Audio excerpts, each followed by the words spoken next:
भैरवी जी के 3 बेटे होते हैं, रमन, कार्तिक और मोहित। तीनों की शादियां हो चुकी थीं। भैरवी जी की 3 बहुओं के नाम वंदना, उर्वशी और आरोही होते हैं। वो तीनों सर्वगुण संपन्न बहुएं होती हैं और वो हमेशा अपनी सास का माँ की तरह ध्यान रखती और अपने पतियों से खूब सारा प्रेम करती और तीनों अच्छी धर्मपत्नी भी होती हैं। उस रात 3 महीनों के लंबे इंतजार के बाद तीनों के पति एक बिजनेस ट्रिप से वापस लौट रहे थे, जिसकी खुशी में तीनों भी सच संवर कर अपने अपने पतियों की प्रतीक्षा में बैठी थीं। आज हमारे तीनों जिगर के टुकड़े आएंगे।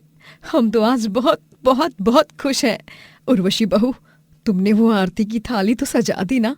हाँ माँ जी, मैंने थाली सजा दी है। और तो और हम तीनों ने अपने अपने पतियों की पसंद के पंच पकवान और व्यंजन भी बनाए हैं, ताकि जब वो आए तो आते ही सारा खाना सफा चट कर जाए। हाँ, और तो और हमने छोले भटूरे और नारियल की बर्फी भी बनाई है। माँ जी, आपकी पसंद की खीर भी बनाई है, लेकिन आपको एकदम नाप तोल के खाना होगा। आपको पता है ना, आपको डायबिटीज है, तो डॉक्टर ने संभल कर सही मात्रा में खाने को बोला है। हाँ हाँ, हमें पता है, बार बार उसी बात को दोहराने की जरूरत नहीं है। वैसे हम तो बहुत ही भाग्यशाली हैं कि हमारी तीनों बहुओं के हाथों में साक्षात माँ अन्नपूर्णा का वास है। तुम तीनों के खाने में जो स्वाद है, जो जादू है, वो और कहीं नहीं। आस पड़ोस के लोग, हमारे दूर के सभी रिश्तेदार भी तुम्हारे हाथों के बने खाने की प्रशंसा ही करते रहते हैं। तीनों बहुएं राह देख ही रही होती हैं कि तभी उन्हें खबर मिलती है कि उनके पतियों की एक कार दुर्घटना में मृत्यु हो गई है और वो फौरन अस्पताल पहुंचती हैं और अपने मृत पतियों को देख बिलक बिलक कर रोती हैं। हमारे बेटे, ये क्या हो गया? ये क्या हो गया कार्तिक जी? आप हमसे दूर क्यों चले गए?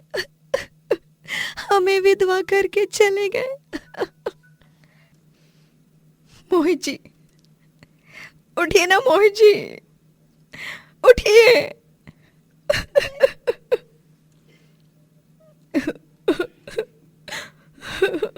रमन जी उठ जाइए।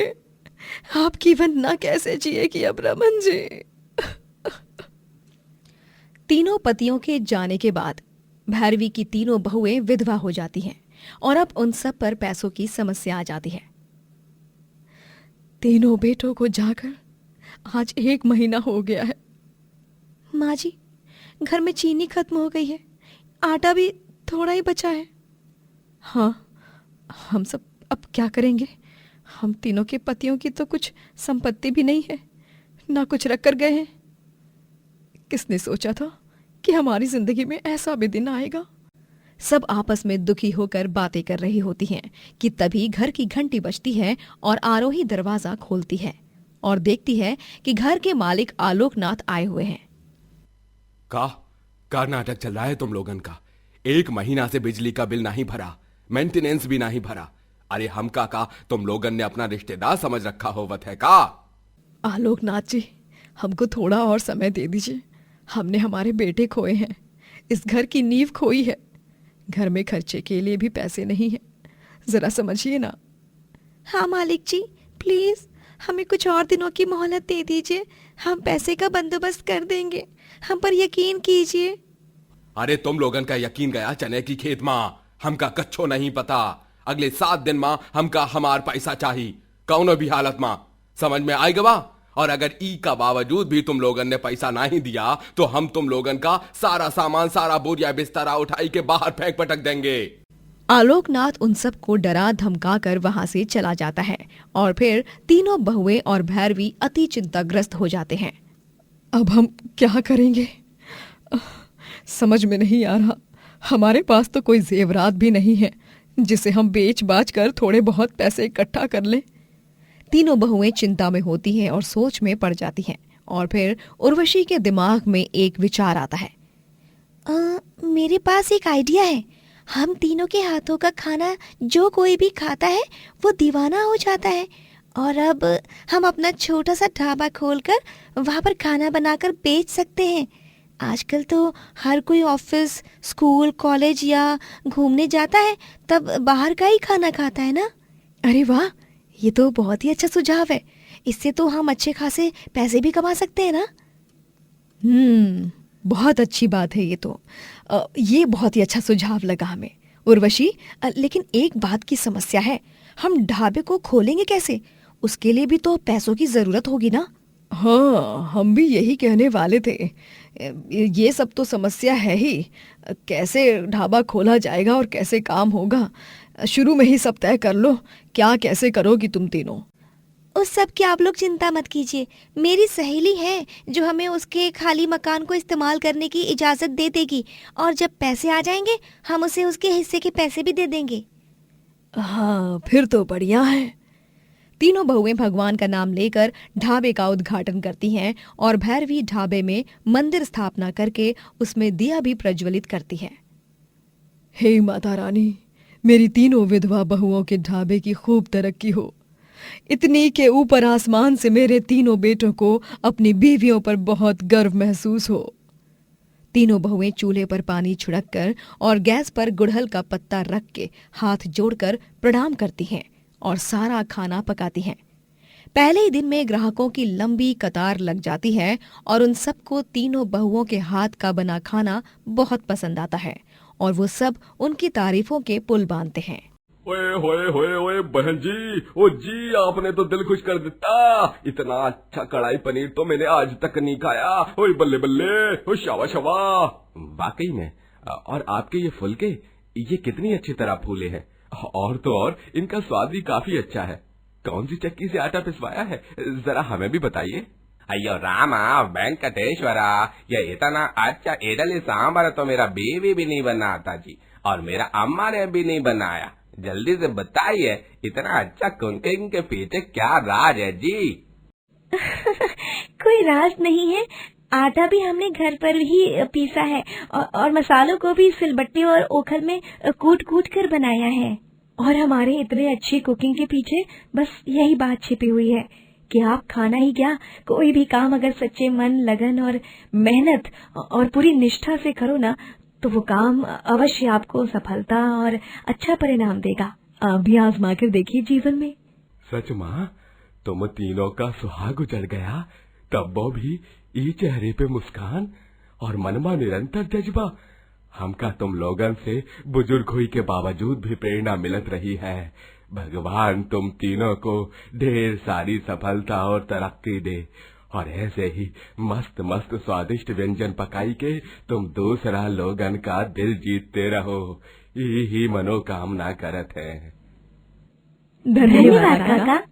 ढाबे की कमाई से वो तीनों आलोकनाथ के पैसे चुका देती हैं और बाकी सब खर्चों को भी निपटा लेती हैं। एक दिन एक युवक फूड ब्लॉगर उनके ढाबे पर आता है, तभी वो उन्हें लाइव खाना बनाते हुए रिकॉर्ड करता है। तो दोस्तों, ये है कानपुर का सबसे मशहूर ढाबा जिसे 3 औरतें चलाती हैं, और वो ये करके हम सबको ये संदेश दे रही हैं कि औरतें भी आदमियों से कम नहीं। हा, क्या खुशबू है। देखिए तो सारे क्लोजअप शॉट्स में कैसे पूरी रोटी फुलके की तरह से फूल रही है। और हाँ गाइस, यहाँ का प्रसिद्ध लिट्टी चोखा तो खाना बनता ही है, और साथ में मटकी कुल्फी और केसर रबड़ी। दोस्तों यकीन मानिए, सबसे अच्छी जगहों में से एक है ये, सभी खाने के शौकीनों के लिए। वो युवक ब्लॉग को रिकॉर्ड कर लेता है और उसे YouTube और सोशल मीडिया पर पोस्ट करता है, जिसके बाद वो वीडियो लाखों व्यूज के साथ पूरे देश भर में वायरल हो जाता है और उर्वशी, आरोही और वंदना तीनों भी प्रसिद्ध हो जाती हैं और दूर दूर से लोग उनके ढाबे पर खाना खाने आते हैं। ऐसे ही एक अमीर आदमी भी अपनी बीवी संग आता है और खाना चखकर कहता है, बहुत ही बढ़िया खाना है। मैं एक रेस्टोरेंट का मालिक हूँ। क्या आप तीनों मेरे साथ पार्टनरशिप करना चाहेंगे? मेरे रेस्टोरेंट में शेफ बनोगे? जी क्यों नहीं, हमारे लिए तो ये बहुत ही सौभाग्य वाली बात होगी। फिर क्या, तीनों विधवा बहुएं इसी तरह तरक्की करती हैं और आगे जाकर अपना खुद का एक बड़ा रेस्टोरेंट खोलती हैं और वो रेस्टोरेंट चंद दिनों में ही बहुत मशहूर हो जाता है और तीनों बहुएं भैरवी संग बड़े आलीशान बंगले में रहने लगती हैं और बहुत से पैसे कमाती हैं। तो दोस्तों, जब ये तीनों विधवा बहुएं अपने जीवन की बड़ी से बड़ी कठिनाइयों को मात देकर आगे बढ़ सकती हैं, तो हम क्यों नहीं? हर व्यक्ति को अपने जीवन में आगे बढ़ना चाहिए, फिर चाहे मुसीबतें कितनी भी बड़ी क्यों ना हो, उन सब का डटकर सामना करना चाहिए। प्रताप की 2 जुड़वा बेटियां होती हैं, सिया और सयूरी। दोनों के पैदा होने के कुछ साल बाद एक भयंकर अग्नि दुर्घटना में सिया और सयूरी की मां राजश्री की मौत हो जाती है, जिसके बाद प्रताप ने ही सिया और सयूरी की देखभाल की। एक गरीब आदमी होने के बावजूद भी उसने अपनी दोनों बेटियों की हर ख्वाहिश को पूरा किया। एक रोज, सिया, सयोरी, देखो बच्चों, मैं तुम दोनों के लिए बेकरी से क्रीम रोल लाया हूँ। तुम दोनों को ये बहुत पसंद है ना? हाँ पापा, धन्यवाद। आप दुनिया की सबसे अच्छे पापा हो। सिया और सयूरी दोनों में से सयूरी हमेशा से ही पढ़ाई में कमजोर थी, वहीं दूसरी ओर सिया पढ़ाई में बहुत अच्छी थी। प्रताप एक चौकीदार की ड्यूटी पर होता है। वो दिन भर एक कंस्ट्रक्शन साइट के बाहर ड्यूटी करता और फिर रात में एक बंगले के बाहर ड्यूटी करता। ऐसे ही कड़ी मेहनत करके वो अपनी बेटियों को पालता। सयूरी के कम मार्क्स देख वो उसे डांट लगाता है। सयोरी बेटा, ये तो गलत बात है ना। पापा दिन रात इतनी मेहनत करते हैं और तुम पढ़ाई नहीं करती। अपनी बहन सिया को देखो, पूरे विद्यालय में अव्वल आई है, और तुम देखो, सूरज से तो एक हो, काश सीरत से भी हो जाती। सिया दिन रात पढ़ती रहती है, वहीं सयूरी को एक फिल्म अभिनेत्री बनना होता है और उसे अभिनय करना, नाचना, गाना बहुत पसंद होता है। ला ला ला ला ला ला ला ला ला ला ला ला ला। अरे सयूरी, जरा एक गिलास पानी तो दे दे, बहुत गर्मी हो रही है। एक ग्लास पानी की कीमत तुम क्या जानो सिया। ओफो, दिन रात बस यही करती रहती है तू। कभी किताब खोलकर पढ़ाई भी कर ले बहन।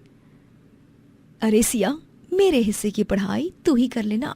वैसे भी तू इतना पढ़ती है, जैसे कि पूरी विद्यालय की पढ़ाई तू ही करती हो। दिन और रात 24 घंटे लगातार काम करके प्रताप की तबीयत खराब होती, लेकिन फिर भी वो बिना किसी रुकावट के काम करते ही रहता है। अपनी दोनों बेटियों की जरूरतों को पूरा करने के खातिर तीज त्योहार पर भी वो ओवरटाइम काम करता और अपनी बेटियों के लिए नए कपड़े खरीदता। समय बीत जाता है और सयूरी और सिया अब कॉलेज में पढ़ने जाती हैं और प्रताप भी बूढ़ा हो जाता है। एक दिन सयूरी के कॉलेज में मुंबई से कुछ फिल्म इंडस्ट्री के लोग आते हैं जो आपस में बात कर रहे होते हैं। तभी सयूरी उनके पास जाकर कहती है, सर, मैंने अभी सुना कि आप लोग वो सपनों के शहर बम्बई से आए हो, है ना? मैं भी अदाकारा बनना चाहती हूँ। एक्टिंग, नाच गाना, नाटक, ये सब मेरे रग रग में कूट कूट के भरा है। चाहिए तो आजमा के देख लीजिए, भोलेनाथ की सौगंध। अच्छा, तो फिर बना अपना ऑडिशन टेप और फिर हम सोचते हैं क्या करना है आगे। कौन सा टेप? वो क्या है ना, हमारे जीवन में हमने सिर्फ सेलो टेप के बारे में सुना है। ये ऑडी चिंता मत करो, आओ मेरे साथ चलो। वो मैडम सयूरी को एक कमरे में ले जाती है और उसे स्क्रिप्ट देकर उसका ऑडिशन लेती हैं, जिससे खुश होकर वो सभी उसे मुंबई ले जाने का फैसला करते हैं। और एक रात अपने पापा और बहन को बिना बताए सयूरी उन लोगों के साथ मुंबई चली जाती है और वहां जाकर वो उन्हें फोन करके सब बताती है। क्या मतलब बेटा, तुम्हारा दिमाग जगह पर है कि नहीं? ऐसे बिना बताए तुम निकल पड़ी। यहाँ तुम्हें हमने पूरे गांव में ढूंढा, चप्पा चप्पा छान मारा। सिया और मेरी तो जान निकले जा रही थी और तुम बेपरवाह होकर चली गई मुंबई। मैं और क्या करती पापा, मेरा बचपन से सपना था, उसी को पूरा करने के वास्ते मैं यहाँ आई हूँ। अब मुझे मेरे सपने को कैसे भी पूरा करना ही होगा और मैं आपका नाम जरूर रोशन करके रहूंगी। सॉरी पापा, अगर आपको बताती तो आप मुझे मना करते, और सिया भी। अच्छा पापा, रखती हूँ, ऑडिशन के लिए बुला रहे हैं। सयूरी फोन कॉल कट कर देती है। सयूरी, सयू, काट दिया फोन। न जाने कब सद्बुद्धि आएगी इस अकल की अंधी को। एक हफ्ते बाद सिया के कॉलेज की आखिरी परीक्षा खत्म होने के बाद प्रताप और सिया दोनों भी मुंबई के लिए निकल जाते हैं और वो सयूरी को संपर्क करने की बहुत कोशिश करते हैं, लेकिन वो उस तक नहीं पहुंच पाते। गरीब प्रताप अपनी बेटी सिया संग मुंबई की सड़कों पर सयूरी को ढूंढता है। फिर वो लोग एक छोटी सी चौल में रहते हैं। पापा, इस चौल में हम कुछ ही दिन रहेंगे। मैंने 2-3 जगह इंटरव्यू दिए हैं। एक बार बस नौकरी लग जाए तो हम अच्छे से मकान में रहेंगे। और पुलिस सर से भी मेरी बात हुई है, वो सयूरी को खोज ही रहे हैं। थोड़े दिनों बाद सिया को बड़ी पोस्ट पर नौकरी लग जाती है और प्रताप और सिया दोनों भी मुंबई की बड़ी सी बिल्डिंग में रहने लगते हैं। एक रोज जब सिया और प्रताप एक जगह से गुजर रहे होते हैं, तभी वो देखते हैं कि सयूरी एक फिल्म की शूटिंग कर रही है। तभी वो तीनों एक दूसरे को देखते हैं और उनकी आंखें भर आती हैं। पापा, सयूरी! सयू बेटा। सयूरी प्रताप को कस के गले लगाती है और सिया को भी। फिर वो भावुक होकर कहती है, मुझे माफ कर दीजिए पापा, लेकिन आप निराश मत होइए। जिस मुकाम को हासिल करने के लिए आपकी बेटी इस माया नगरी में आई थी, आज वो मुकाम मैंने हासिल कर लिया है। मुझे अपनी पहली फिल्म मिल गई है। मैं एक हीरोइन बन गई हूँ पापा। सच? सयू बेटा, आज मुझे तुझ पर बहुत गर्व महसूस हो रहा है। एक तरफ सिया को मुंबई की सबसे बड़ी कंपनी में नौकरी लग गई और यहाँ तूने भी आखिरकार उड़ान ले ही ली। अब तीनों का मिलन हो चुका था। तीनों एक साथ रहने लगे। सयूरी अपनी फिल्म की शूटिंग पूरी कर रही थी और सिया भी धीरे धीरे अपने जीवन में भरपूर तरक्की प्राप्त करने लगी थी। एक रात अचानक से कुछ गुंडे सयूरी का पीछा करते हैं। ए हीरोइन, चल चल, ज्यादा नखरा मत कर और अपन को सारा पैसा दे जो भी है तेरे पास। चल चल। कौन हो तुम लोग और क्या चाहते हो? तो दूर हो जाओ, छोड़ दो मुझे।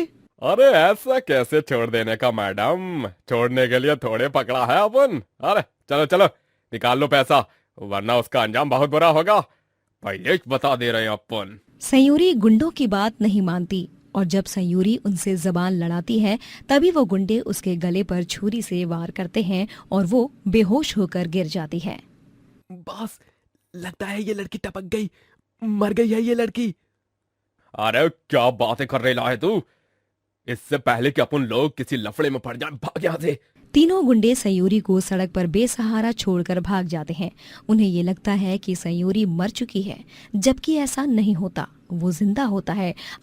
आसपास के लोग सयूरी को अस्पताल ले जाते हैं और प्रताप और सिया को भी बुलाया जाता है। फिर कुछ घंटों के बाद जब डॉक्टर बाहर आते हैं, डॉक्टर साहब, मेरी बेटी कैसी है? वो ठीक तो है ना वो? हाँ डॉक्टर, मेरी बहन को कुछ होगा तो नहीं ना?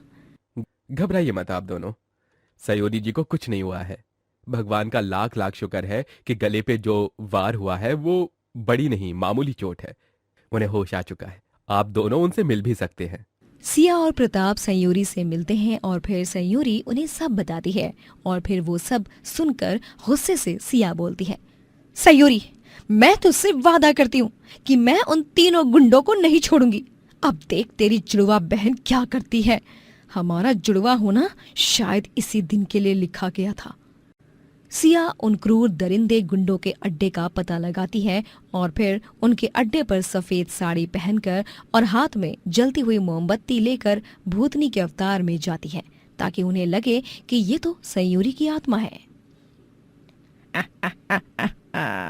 क्यों रे दरिंदो, मुझे उस सड़क पर अकेले मरते हुए छोड़ गए?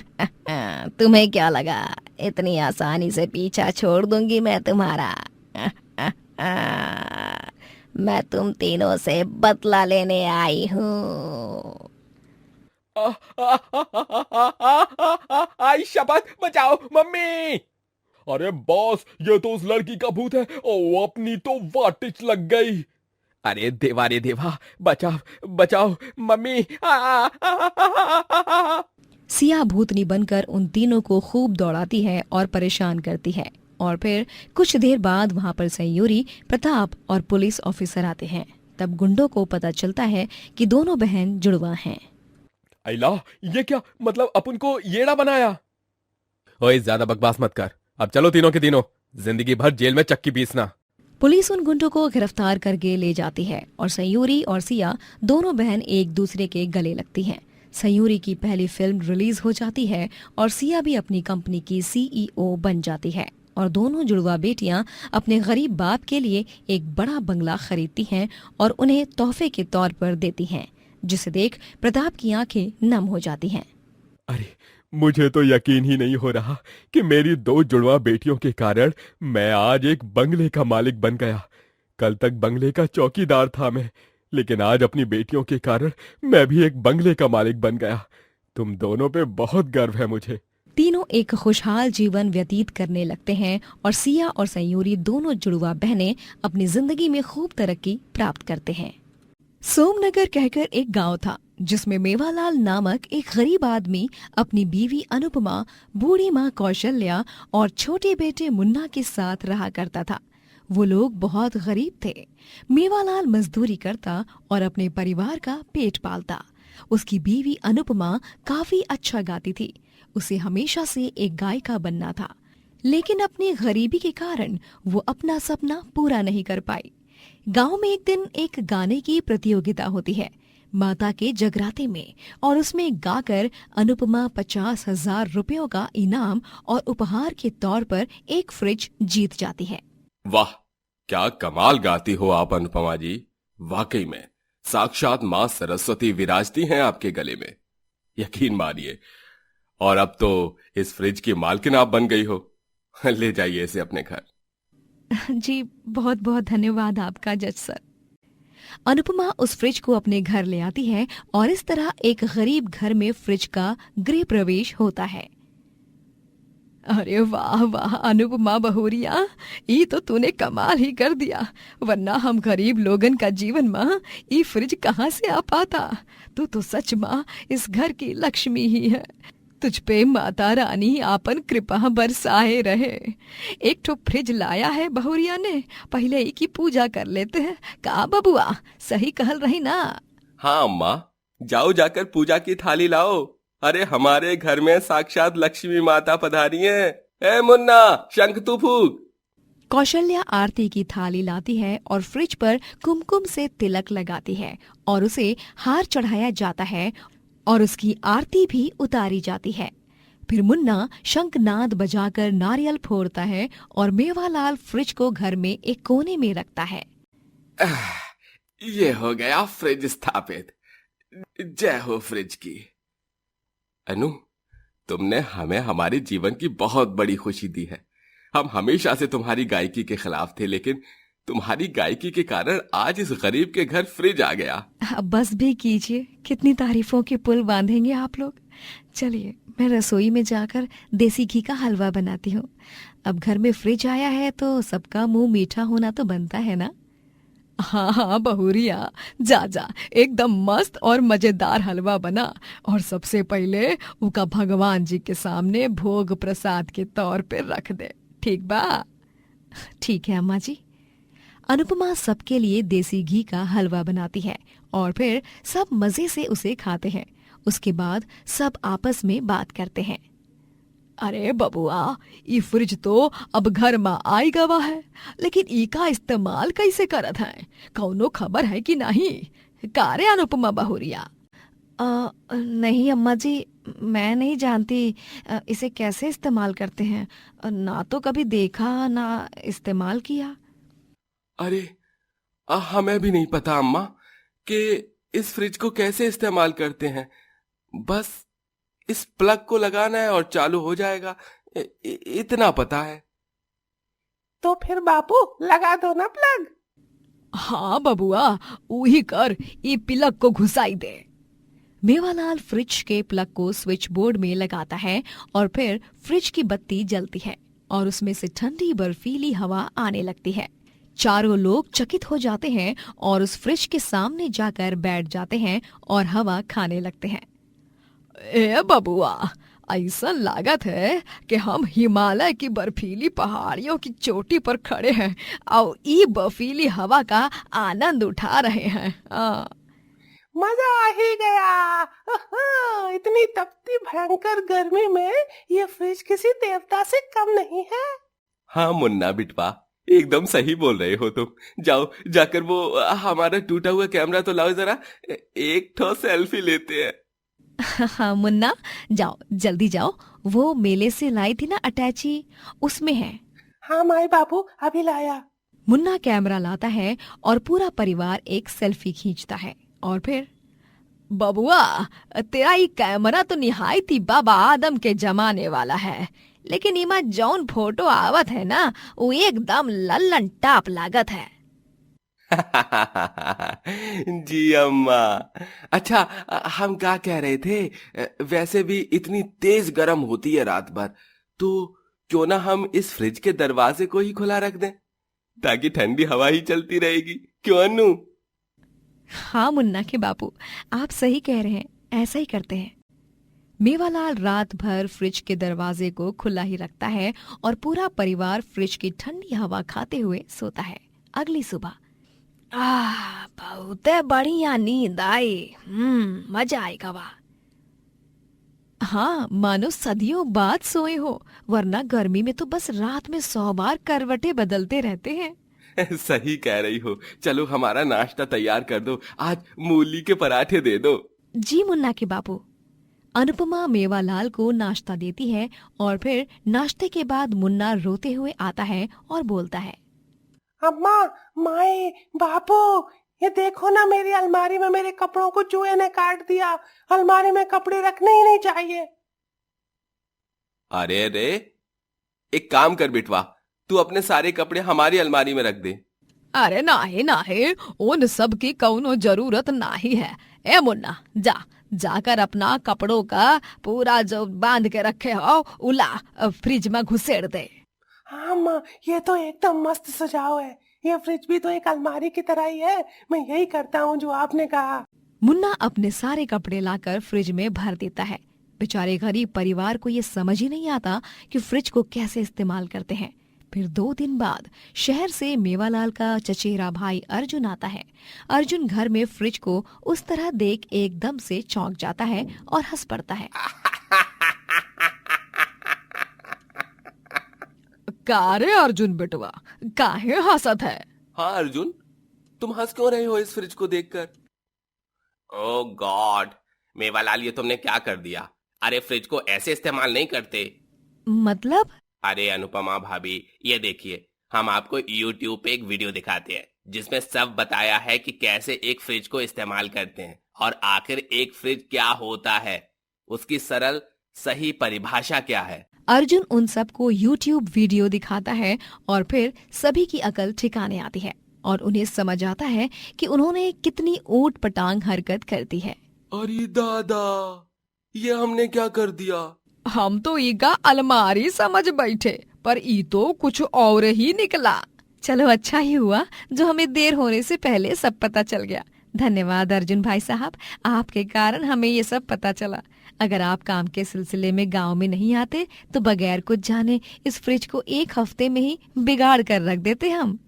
नहीं, लेकिन अब हम इसे सही प्रकार से इस्तेमाल करेंगे। मेवालाल और पूरे परिवार को अब फ्रिज इस्तेमाल करना आ जाता है और फिर उसमें दूध, दही, मक्खन को रखकर वो घर में ही एक छोटा सा दुग्धालय भी खोलते हैं और वो फ्रिज उनके बहुत काम आता है और शुभ साबित होकर उन्हें खूब तरक्की दिलाता है। शीला जी की 5 बहुएं होती हैं, जिनका इकलौता पति शीला का बेटा रणधीर होता है। रणधीर ने सबसे पहले प्रीति से लव मैरिज किया। शादी के बाद रणधीर के पिताजी के परम मित्र की बेटी करीना उससे रणधीर शादी कर लेता है, क्योंकि करीना के पिताजी ने रणधीर के पिताजी की बहुत देखरेख की होती है मुसीबत भरे समय में, और उसी का कर्ज चुकाने के लिए उसने ये शादी की। उसके बाद एक तूफानी रात में उसे उसके बचपन की सहेली चांदनी मिलती है, जो बुरी अवस्था में होती है, और उसे सहारा देने के लिए और समाज में जगह देने की खातिर वो उससे ब्याह कर कर घर ले आता है। और फिर चौथी बार वो जाने अनजाने में एक गांव में फंस जाता है, जहां के लोग जबरदस्ती उसकी एक गांव की लड़की रज्जो संग शादी करा देते हैं। अब जब संतानी सुख की बात आती है तब उसे पता चलता है कि चारों बीवियां बांझ हैं, तो वो 5वीं बार अंजलि से शादी करता है बच्चा पैदा करने के लिए। अब देखते हैं क्या हाल होता है इन 5 बहुओं के एक पति का। अरे ओ हमार 5 कलमुही बहुरियों, कहाँ मर गई? तनिक नाश्ता तो दे दे। का अपनी सास को जान से मारने का इरादा है का? खान पान ना दे के? तभी 5 बहुएं वहाँ पर आती हैं और बोलती हैं, जी नहीं सासू माँ, ऐसी बात नहीं है। वो क्या है ना, कल रात को हम और रणधीर जी देर तक जागे थे, एक ही कमरे में थे। क्या? रणधीर जी? और वो भी तुम्हारे साथ? हाय मोरी मैया, ये तो अच्छा ना ही हुआ। और नहीं तो क्या, रणधीर जी ने मुझसे शादी की है क्योंकि तुम चारों बच्चा पैदा नहीं कर सकती। लेकिन अब मैं ये क्या सुन रही हूँ, यहाँ मुझे छोड़कर रणधीर इस करीना की बच्ची के साथ रंगरलिया मना रहा है। आने दो उन्हें, आज तो उनकी खैर नहीं। ओह गॉड, माय डियर जल कुकड़ी सौतनो, इतना भी मत जलो, पहले पूरी बात तो सुन लो। अरे रणधीर जी को ऑफिस का बहुत सारा काम था और फिर मैं भी तो एक कॉमर्स स्टूडेंट हूँ, तो मैंने उनकी कुछ प्रेजेंटेशन फाइलें बनाने में मदद की बस। अच्छा अच्छा अच्छा। अरे नास पीटियों कल मुहियों, तुम लोगन को अपन पिया संग रंगरलिया मनाने की दिलचस्पी पड़ी है और यहाँ पे तुम लोगन की सास भूख के मारे मर जा रही है। उनकी तो कौनों को फिकर ही नहीं है, निर्दयी बहुए, कौनो फायदा नहीं हमारी 5 बहुए होकर भी। हाँ, शांत हो जाओ माँ जी, मैं अभी आपके लिए चाय बनाती हूँ। प्रीति और करीना तुम दोनों पराठे बनाओ और रज्जो और चांदनी तुम दोनों मेज साफ कर दो और बर्तन समेट दो। 5 बहुएं नाश्ता बनाने में लग जाती हैं। फिर रात में जब रणधीर ऑफिस से घर आता है तभी रणधीर, और रणधीर, तुम्हारी और मेरी शादी की सालगिरह आ रही है, चलो ना इसी बहाने किसी ट्रिप पर जाते हैं जहाँ सिर्फ मैं और तुम रहेंगे। हाय मोरी मैया, ओए अंजलि करमजली खिसक तो। हाँ, आई बड़ी रणधीर जी, आप ना हमारे साथ चलिए, हम ना मेले में जाके सैर करेंगे। वो बुढ़िया के बाल, आलू की जलेबी, गोलगप्पे और पता नहीं का खाएंगे, मजा आ जाएगा। नहीं, रणधीर जी हमें दुबई ले जाएंगे और हम वहाँ पर खूब घूमेंगे फिरेंगे, ऐश करेंगे। क्यों रणधीर जी, ले जाएंगे ना आप मुझे? ढेर सारी शॉपिंग करके ढेर सारी चीजें दिलाएंगे ना आप मुझे? ना, रणधीर मेरे बचपन का दोस्त है, हम दो सबसे पहले जाएंगे और वो भी अकेले घूमने। हाँ, और मैं क्या करूंगी? रणधीर जी तुम चारों के पति और मेरे भाई हैं क्या? रणधीर जी ने सबसे पहले मुझसे सच्चा प्यार किया, मुझसे शादी की, तो इसका मतलब उन पर सबसे ज्यादा मेरा हक है। हाँ। अरे बस, तुम 5 का मुंह नहीं दुखता क्या इतनी बक बक करके? अरे पति थका हारा घर आया है, ऐसा नहीं कि उसे एक गिलास पानी दे दो। आते ही अपनी अपनी हनीमून की प्लानिंग शुरू कर दी। ओह सॉरी रणधीर जी, 1 गिलास क्या, आप 100 गिलास पानी पीजिए, लेकिन हमको दुबई जरूर ले जाइए। 5 बीवियां इसी तरह रणधीर को परेशान करती रहती हैं और बस उससे शॉपिंग करा के उसकी जेब खाली करती रहती हैं। शीला अब अपनी 5 बहुओं के प्रति और भी कठोर हो जाती है और उनसे खूब काम करवाती है, जिससे परेशान होकर वो 5 बीमार होने का ढोंग करती हैं और कुछ काम नहीं करती। देख ला लल्ला, तोहरी 5 लुगाइयां कैसे बिस्तर पर पकड़कर बैठ गई हैं और सारा काम हमरे गले में बांध दिया है, कौन फांसी का फंदे की तरह। ये 5 संग शादी करने से अच्छा तो कुंवारा ही रह जाता, वही अच्छा होता। हमरे तो भाग ही फूटे हैं, क्या करें? माँ, अब हम और कर भी क्या सकते हैं? हमारे भी नाक में दम कर रखा है उन 5 ने। फंस गए हैं ये 35 फेरे लेकर। 35 फेरे? हमारा मतलब 5 मेहरारू है ना, तो 5 संग 7 फेरे लिए तो उका गणित 35 फेरे। हम तोहरा के लाख समझाए रहे, लेकिन तोहरे ही अंदर पता नहीं कौन ज्वालामुखी खा लावा बह रहा था। रणधीर भी अपनी बीवियों से परेशान हो चुका था और उसकी माँ शीला भी अपनी 5 बहुओं से परेशान हो चुकी थी। करवा चौथ का पावन पर्व आता है। 5 बहुएं शीला और रणधीर के सामने ऐसे दिखाती हैं कि उन्होंने पूरी श्रद्धा और निष्ठा से रणधीर के लिए व्रत रखा है, जबकि 5 बहुएं छुप के दबाकर खाना खाती हैं और रात में छत पर सुहागन की तरह सज संवर कर अपनी अपनी थाली लेकर चांद निकलने का इंतजार करती हैं। ओ बहुओं, देखो चांद आवत है। हाय मोरे मैया, रणधीर जी आइए, पहले हमारा व्रत खोलिए और हमें शगुन का तोहफा दीजिए। हमका पता है कि आप हमरे खातिर रानी हार बनवा कर लाए हैं। नहीं रणधीर जी, पहले आप हमारा व्रत खोलिए और हमारा डायमंड ज्वेलरी का वो सेट दीजिए। नहीं रणधीर जी, पहले आप मेरा व्रत तोड़िए और मुझे तोहफा दीजिए। रणधीर, तुम्हें तो पता है मैं तुमसे कितना प्यार करती हूँ और माँ जी की भी देखभाल करती हूँ। तो तुम पहले मेरा व्रत खोलो, आओ, वरना फिर चांद बादलों में छुप जाएगा। जल्दी आओ और मेरा तोहफा भी दे दो मुझे। मुझे पता है कुछ एक्सपेंसिव ही लाई हो।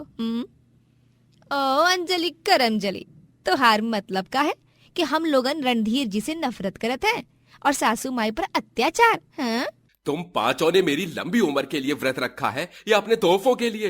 हाँ, रणधीर और शीला एक मिठाई बर्फी खाते हैं और खाने के बाद दोनों चक्कर खाकर गिर जाते हैं। और जब अगली सुबह उठते हैं तो देखते हैं कि पांचों बीवियों ने पूरी तिजोरी खाली की है और उन्होंने रणधीर को लूट लिया है और भाग गई हैं।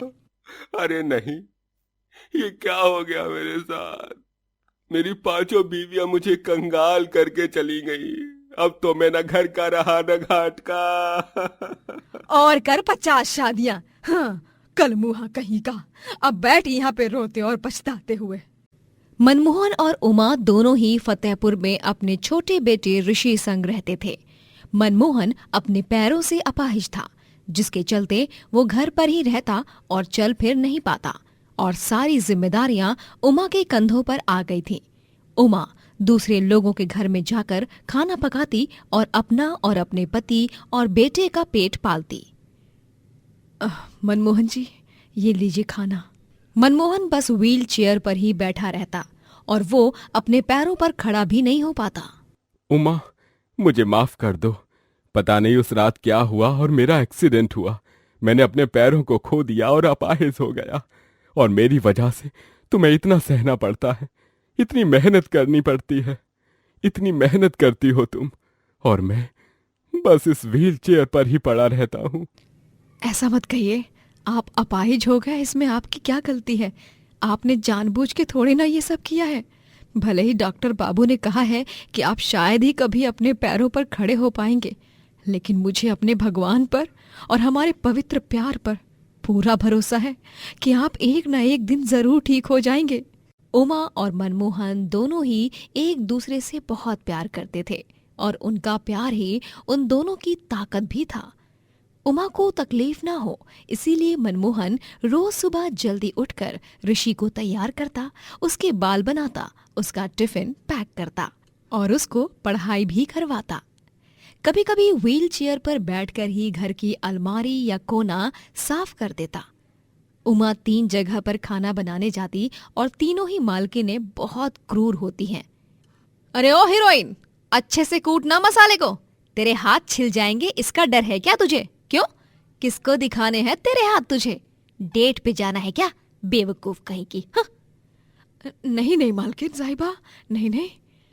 हाँ, वैसे भी तुझे तो बस अपने उस अपाहिज पति से ही प्यार है। चल चल, मेरे पति को ऑफिस से आते ही भूख लग जाती है, जल्दी से खाना बना दे, समझी? मालकिन के मुंह से अपने पति के बारे में ऐसी बात सुनकर उमा को बहुत बुरा लगता है। उसकी आंखों से आंसुओं की धारा बहती है, प्यास काटने से नहीं, उसके दिल पर ठेस पहुंचने की वजह से। करवा चौथ का पर्व आता है और उमा भी मनमोहन के लिए व्रत रखती है। उमा, ये व्रत मत रखो। तुम्हें आज व्रत के दिन भी बाकी घरों में रसोई पकानी है, तुम्हें चक्कर आ जाएंगे। और रही बात मेरी लंबी उम्र की, तो तुम रोज सुबह शाम मंदिर में दीप जलाकर मेरी लंबी उम्र की कामना करती हो भगवान से, तो ये व्रत तो। नहीं मनमोहन जी, मैं आपकी अर्धांगिनी हूँ और मैं हमेशा की तरह इस साल भी आपके लिए करवा चौथ का व्रत रखूंगी। देखिए, करवा माता इस सुहागन की मांग को जरूर स्वीकार करेंगे और मेरे सुहाग को ठीक कर देंगी। माँ, आप फिर भी अपना ख्याल रखना, रात में हम तीनों भी छत पर जाएंगे, जल्दी आना। हाँ बेटा। उमा करवा चौथ के दिन भी तीनों मालकिनों के घर में जाकर रसोई में खाना पकाती है। पहली जगह के काम पर तो वो बिल्कुल सही से काम कर लेती है, दूसरी जगह भी वो सही होती है, लेकिन तीसरी जगह काम करते करते उसकी हालत खराब होने लगती है। ओ मैडम, कछुए की तरह काम मत कर, मशीन की तरह हाथ चला। आज शाम मेरी सारी सहेलियां आने वाले हैं और उनकी सास भी कथा पढ़ने और फेरी की रस्म भी होगी, तो तुम्हें करीबन 40 से 50 लोगों का खाना बनाना होगा और चांद निकलने तक यहाँ रुकना होगा, सबको स्नैक्स और नाश्ता परोसने के लिए, समझे? लेकिन मालकिन, व्रत तो मेरा भी है, मुझे भी तो कथा पढ़नी है, चांद की पूजा करनी है। अच्छा ठीक है, तो तुम भी किसी कोने में बैठकर अपनी कथा पढ़ लेना, लेकिन खाना तो तुम्हें पूरा बनाना ही होगा, समझी? बेचारी उमा अपने हाथों को तेज चलाने लगती है। उसे बहुत चक्कर आने जैसा महसूस होता है। उसका सर भी घूमने लगता है, पर फिर भी वो खाना बनाती ही रहती है, बिना सोचे, बिना रुके। शाम को मालकिन और बाकी सारी औरतें इकट्ठा हो जाती हैं और एक बूढ़ी औरत उन सब के बीच बैठकर उन्हें करवा चौथ की कहानी सुनाती है। और फिर पत्नी करवा आपन सुहागन की चिल्लाहट सुन के भागे दौड़े चली आई और ऊ मगरमच्छ का कच्चे धागे से बांध दिए। और फिर उके बाद में हुआ यूं के उमा रसोई में खाना बना रही थी, लेकिन उसके कान बाहर बूढ़ी माई की कहानी पर थे और वो बस जय माँ करवा कहकर मन ही मन मुस्कुरा रही थी। फिर थोड़ी देर का समय लेकर वो रसोई में ही करवा माँ की तस्वीर लगाकर दीप जलाती है और उनकी पूजा आराधना करते हुए कथा पढ़ने लग जाती है। और पूरे भक्ति और भाव से वो आंखों में आंसू लिए करवा माँ से अपने पति की लंबी उम्र की प्रार्थना करती है। हे करवा माता, मेरे पति के पैरों को ठीक कर दो। मैं अपने पति को इस हाल में नहीं देख सकती। उन्हें बहुत दर्द होता है, लेकिन वो बताते नहीं हैं, मौन रहते हैं, क्योंकि मैं काम करती हूँ। इसीलिए मैं आज इस पवित्र रात में प्यार की पूजा करने वाले त्योहार पर आपसे अपने पति की लंबी उम्र की प्रार्थना करती हूँ। उमा अपनी पूजा पूरी कर लेती है और सभी को शरबत और नाश्ता परोसने लगती है। वहीं सारी औरतें और मालकिन चांद का इंतजार करती हैं और एक साथ गोल बनाकर बैठती हैं और पूजा की सजाई हुई थाली आपस में घुमाते हुए फेरी की रस्म करती हैं और गाती हैं। हाथों में पूजा की थाली आई रात सुहागों वाली, चांद को देखो हाथ में जोड़ू, करवा चौथ का व्रत मैं तोड़ू, तेरे हाथ से पीकर पानी दासी से बन जाऊं रानी, आज की रात जो मांगे कोई वो पा जाए रे, घर आजा परदेसी तेरा देश बुलाए रे, घर आजा परदेसी तेरा देश बुलाए रे। और इसी बीच उमा भी अपनी थाली सजा लेती है और घूंघट ओढ़कर उन सभी औरतों के बीच अपना चेहरा छुपाकर बैठ जाती है, ताकि मालकिन को शक न हो और वो चिल्लाए ना। मेरी फेरी की रस्म भी हो गई, जय माँ करवा। अब बस वक्त रहते ही मैं चांद आने से पहले मनमोहन जी के पास चली जाऊं, वो मेरी राह देख रहे होंगे। उमा अपनी फेरी की रस्म भी पूरी कर लेती है और फिर अपना सारा काम निपटाकर वो जल्दी से हाथ रिक्शा में बैठती है और अपने घर जाती है। अरे उमा, तुम आ गई? जी, वो थोड़ी सी देर हो गई। अच्छा सुनिए, ये कुर्ता आप देख लीजिए, मैंने आपके लिए बाजार से लिया था। लेकिन उमा, इसकी क्या जरूरत थी? सुहागन श्रृंगार करेगी तो उसका सुहाग क्यों नहीं? ऋषि, पापा की मदद करो, तब तक मैं भी तैयार हो जाती हूँ। उमा श्रृंगार करके लाल साड़ी में तैयार हो जाती है और मनमोहन भी लाल कुर्ता पहनता है। ऋषि भी सजता है और उमा अपनी पूजा की थाली लिए छत पर जाती है और फिर थाली छत पर रखकर फिर से नीचे आती है और व्हील चेयर से मनमोहन को भी छत पर ले जाती है। तीनों भी छत पर चांद की राह देख रहे हैं। तभी मनमोहन देखता है कि उमा का पैर छत पर से फिसलने वाला है और वो गिरने वाली है। मनमोहन का जी घबरा जाता है और उमा गिरे उससे पहले ही मनमोहन जोर से चिल्लाता है और अपने दोनों पैरों पर खड़े होकर उमा को बचाने के लिए भागता है। उमा! मनमोहन उमा की जान बचा लेता है और उमा और ऋषि दोनों भी मनमोहन को खड़े देख आश्चर्यचकित रह जाते हैं। और तो और मनमोहन को खुद अपने आप पर यकीन नहीं होता कि वो अब चल फिर सकता है। उमा, ऋषि बेटा, ये देखो, मैं चल पा रहा हूँ, मैं चल सकता हूँ। ये तो गजब हो गया, ये तो करिश्मा हो गया। आखिरकार करवा माता ने मेरी प्रार्थना सुन ही ली। बोलो जय माँ करवा। जय माँ करवा। पापा, आज मैं बहुत खुश हूँ। मैं भी। उमा, तुम्हारा व्रत सफल हो गया। धन्यवाद उमा। अगर तुम ना होती तो न जाने मेरा क्या होता। ब्रिजनगर कहकर एक गांव में मोहनलाल का एक छोटा सा ढाबा होता है। मोहनलाल ने पाई पाई जोड़कर उस ढाबे को बनाया था। उसके ढाबे पर रोजाना दिन के 8 पहर ग्राहकों का आना जाना लगा ही रहता था। एक रात उस ढाबे के पास से 3 शराबी गुंडे गुजर रहे थे। ये देखो रे, ये उस मोहनलाल का ढाबा है। जब देखो तब भरा हुआ रहता है। बहुत नोट छापता है लगता वो। तो बॉस चलो आज इसके ढाबे पर ही डाका डालते हैं, क्यों? हाँ, इसकी तिजोरी में ढेर सारा पैसा रखा होगा और साथ ही साथ इसके ढाबे को तहस नहस भी करेंगे ताकि ना रहेगा बांस ना बचेगी बांसुरी। तो चलो फिर, शुभ काम में देरी कैसी। तीनों गुंडे उस ढाबे के शटर को तोड़ते हैं और उसमें जाकर तिजोरी में से सारे पैसे चुरा लेते हैं और फिर लोखंड लकड़ियों से उस ढाबे को तोड़ते फोड़ते हैं और बर्बाद करके वहां से रफू चक्कर हो जाते हैं। अगली सुबह जब मोहनलाल अपने ढाबे की ये स्थिति देखता है तब उसका कलेजा चिर जाता है। अरे नहीं, ये क्या हो गया मेरे ढाबे को। नहीं, अब मैं क्या करूंगा, अपना परिवार कैसे चलाऊंगा, अरे सबकी देख रेख कैसे करूंगा। हे दुर्गा माँ, ये क्या अनर्थ हो गया मेरे साथ। मोहनलाल अब बहुत दुखी था। उसके सारे पैसे भी चोरी हो गए और साथ ही साथ ढाबा भी बर्बाद हो गया। जैसे तैसे वो कुछ हफ्ते गुजार लेता है, परंतु कुछ दिन बाद उसके पास 1 रुपया तक नहीं बचता और उसके परिवार के खाने के लाले पड़ जाते हैं। उसकी बीवी का नाम पूनम होता है, छोटा बेटा नकुल और बूढ़े पिताजी नरेंद्र नाथ। सुनिए जी, घर में खाने का एक निवाला तक नहीं बचा। पास के दुर्गा मंदिर में से ही प्रसाद ला दो और उसे ही खा लेते हैं।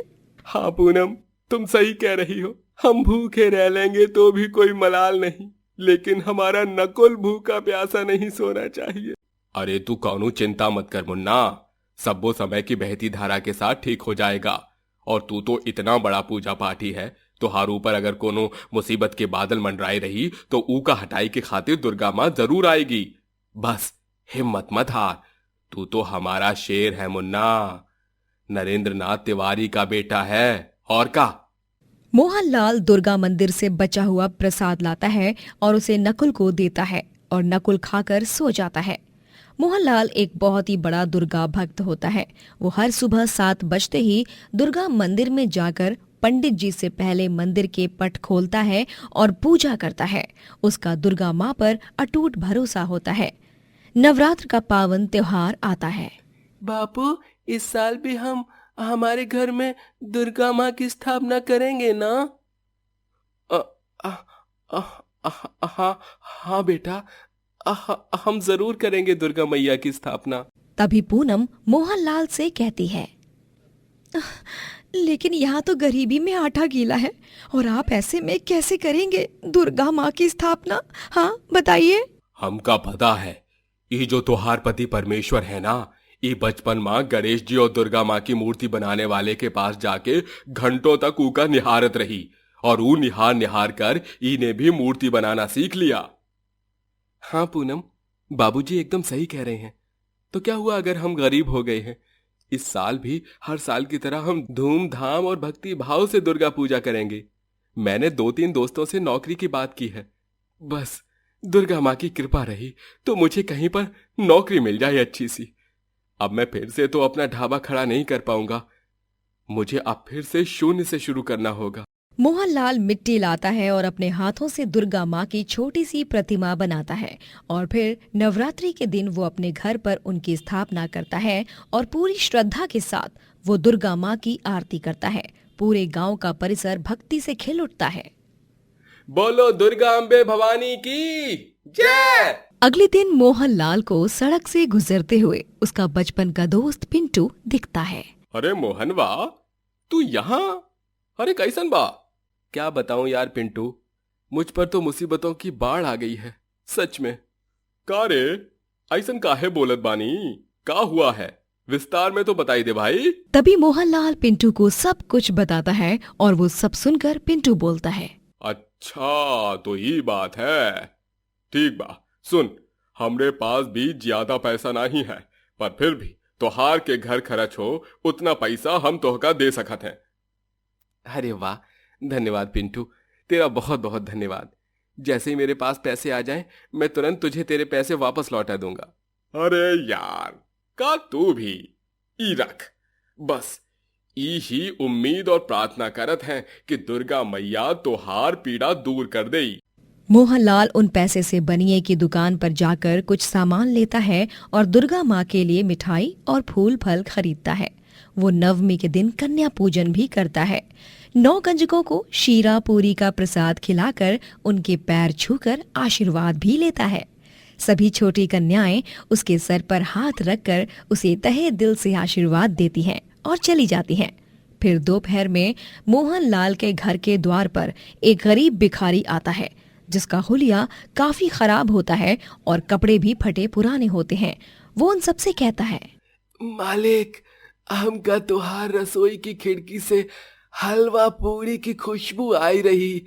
अगर कुछ बचा हो तो ई भिखारी का पेट भी भर देऊ न मालिक। बहुत ही कृपा हुई रही। आज तो रामनवमी भी है।